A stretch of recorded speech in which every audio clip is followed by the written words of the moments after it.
YouTube, how you guys doing? The Apple special media event, or the Apple keynote, just finished about an hour ago, and this video I'm going to cover some of that ground and give you my thoughts, my analysis. Most importantly, what you guys thought of Apple's response in that keynote. Leave your comments below what you thought. Is it sufficient? This keynote today is what should have been from day one. That Apple PR media release should have never been released, and if it was released, it should have been more than a page, and possibly even a video by Steve Jobs himself explaining it, a dedicated website maybe covering the antenna issue, which has now been published to the internet, apple.com/antenna, which gives you detailed information as to what is wrong with the antenna and how they propose to change that in the future. So to set the tone, the atmosphere, it should all be right. Steve Jobs decided to integrate a community-based video. Some random guy on YouTube created a parody video of the iPhone 4, and Steve Jobs used that in the keynote at the start, which was kind of good because he wanted to bring that idea of community, brand building and so on, caring about the customers. So why not use the customers and make it a bit humorous, and that's what he done, and I thought that was a good from a business and a personal point of view. So Steve Jobs came on and he did admit, he said, we're not perfect, smartphone industry isn't perfect, the iPhone 4 isn't perfect, so he admitted those mistakes, and he should have done that from day one. So that was kind of good to hear that if he said there is no issue and you're wrong, we're right, that's the kind of attitude that got them into trouble in the first place. But this was the right thing. He then went on to say 3 million iPhones within 3 weeks. Then he said he was talked about competitors. He showed off the BlackBerry Bold, the Samsung Omnia, and the HTC Eris, I think it's called. He showed all three competitor phones in his demo, and he said, look, these aren't perfect, and these are these are competitors, they're not perfect, no smartphone is perfect. And it goes to show that the iPhone 4 got so much attention, not because it had problems. Well, it did have problem with the iPhone 4, but these phones were well before the iPhone 4, and they had the same issues. Why weren't they picked up? They weren't picked up because Steve Jobs was apparently, or rumoured, or he did actually write those emails saying that hold it the right way. A lot of negative PR is what got Apple into trouble, and because something that Steve Jobs touched at the end of his presentation, where he said, Apple's getting bigger, critics are therefore poking at every single thing they can think of. Steve Jobs also talked about Google, and he said that he was kind of felt sorry for Google because they're getting poked from left, right and centre because Google's getting bigger, while Google is a good company. So Steve Jobs kind of praised Google as well, which is a good thing, because Google, on the other hand, when they have keynotes, bash Apple. So it goes to show that Apple are humane. So now they know a problem exists. What are they actually doing about it? Steve Jobs said obviously they are working on it. He showed some pictures of this huge massive lab which cost about $100 million US. They've got top professionals, engineers, scientists working here alongside other staff. And he said the smartphone industry is indeed facing a challenge when it comes to antenna, because every phone, every smartphone is affected, and so the challenge is there to who can sort of fix this first. And of course, Steve Jobs said, it'd be good if Apple can do it first, hence why they're working on it. But it's not that big of an issue as most people are making it to be. Yes, the signal issue is there, but it happens with every phone, and it's not certainly down to the iPhone 4. It happened with the 3GS, and the reason why people didn't pick up on 3GS, and this is coming directly from Steve Jobs, is because there was no design change between 3G and 3GS. Meaning those people who were buying 3GSs, they were using the 3G cases that they picked up. Steve Jobs said 80% of customers who got the 3GS were buying cases, whereas the iPhone 4, which I said tweeted out earlier this week, that there's hardly any cases available in the UK for the iPhone 4, and I've yet to I come across most people. I would say 95% of people I come across have some sort of case on their iPhone anyway. Very rarely do I see someone with a naked iPhone, and certainly I am carrying around a naked iPhone because iPhone 4, because there is no case out there that I like, or indeed I'm not going to get a bumper for £25. I might as well get a spec. So I'm waiting for cases to arrive.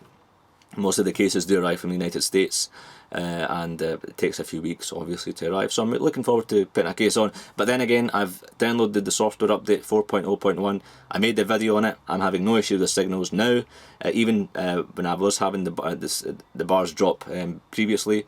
You know, I wasn't having any drop calls, I wasn't having any issues where I wasn't getting any reception in any areas, but the software update was helpful, so I'm not complaining. So next, Steve Jobs went on to give some hard data. He said only 0.55% of iPhone 4 buyers contacted Apple Care in relation to this iPhone 4 antenna issue, and if maths is you know, one of my top subjects, that is literally a tiny amount. If you can't see that, there's something really wrong with you. He then went on to talk about return rates of the iPhone 4 versus the 3GS. The 3GS in early days when it was shipping, 6% were returned, whereas the iPhone 4, guess what, only 1.7%. He talked about the iOS 4.0.1, which I made a video about yesterday. It has fixed my signal issues. It might not have fixed your issue. And Steve Jobs said if it's not fixed your issue, then guess what, we're going to give you a free bumper, which is worth £25. If you've already bought one, they're going to refund you the money. And because they're giving out free bumpers, so many people are going to ask for a bumper. They can't make enough for everyone. So if they do not have a bumper for you, they will give you another third-party case, which I would kind of prefer myself. I don't want a bumper, I want a proper case worth £25 or more, or however much they decide to give away.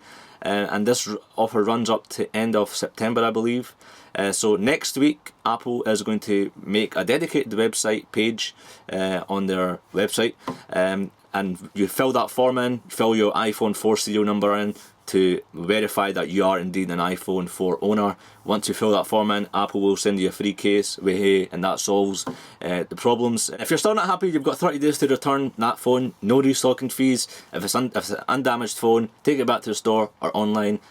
You've got 30 days to do it and you'll get a full refund. You don't have to go with the iPhone 4. Steve also talked about the proximity sensor, which I'm not having a problem with, but other few people that I know personally are having a problem with.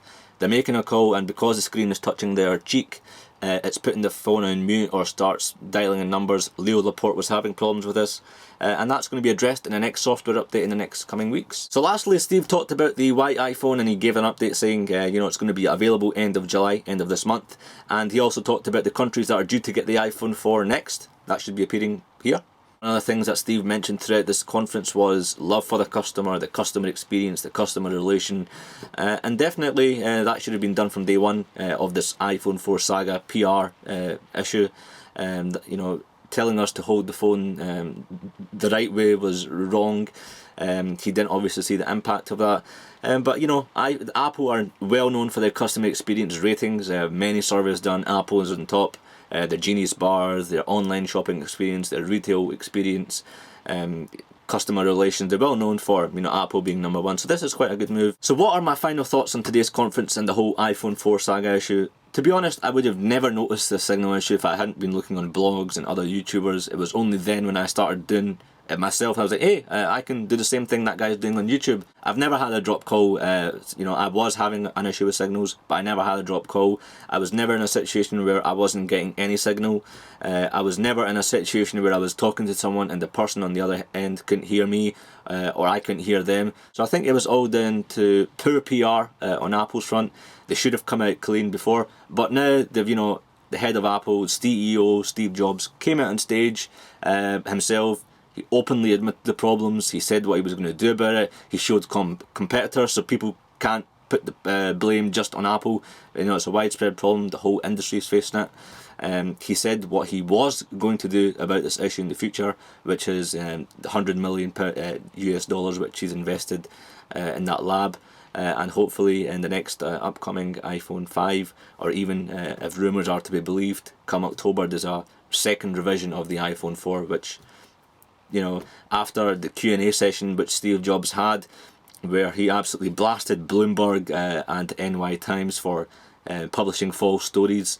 So, you know, take it what you can from a rumour is what I'm trying to say. Fantastic response by Apple, cleared a lot of issues up, shut up a lot of critics, put a lot of people in their place, and once the conference was over, they've put a website or a web page up explaining this issue in a bit more detail, apple.com/antenna, and I'll put that link in the description. Now, what I want you guys to do is leave your comments below as to see, you know, are you having problems after the 4.0.1 update? Have you already bought a bumper? Are you going to get a refund? What are your thoughts generally on the conference? I look forward to, as always, you know, looking through your comments, replying to your comments. And remember, you can join me on iGlassregion.com, twitter.com/i6glassregion. I'm also recently joined Facebook, so feel free to join me there. The link for Facebook is down here below. And if you can, hit the subscribe button up here, that would be greatly appreciated. If not, not an issue. See you in my next video. Cheers.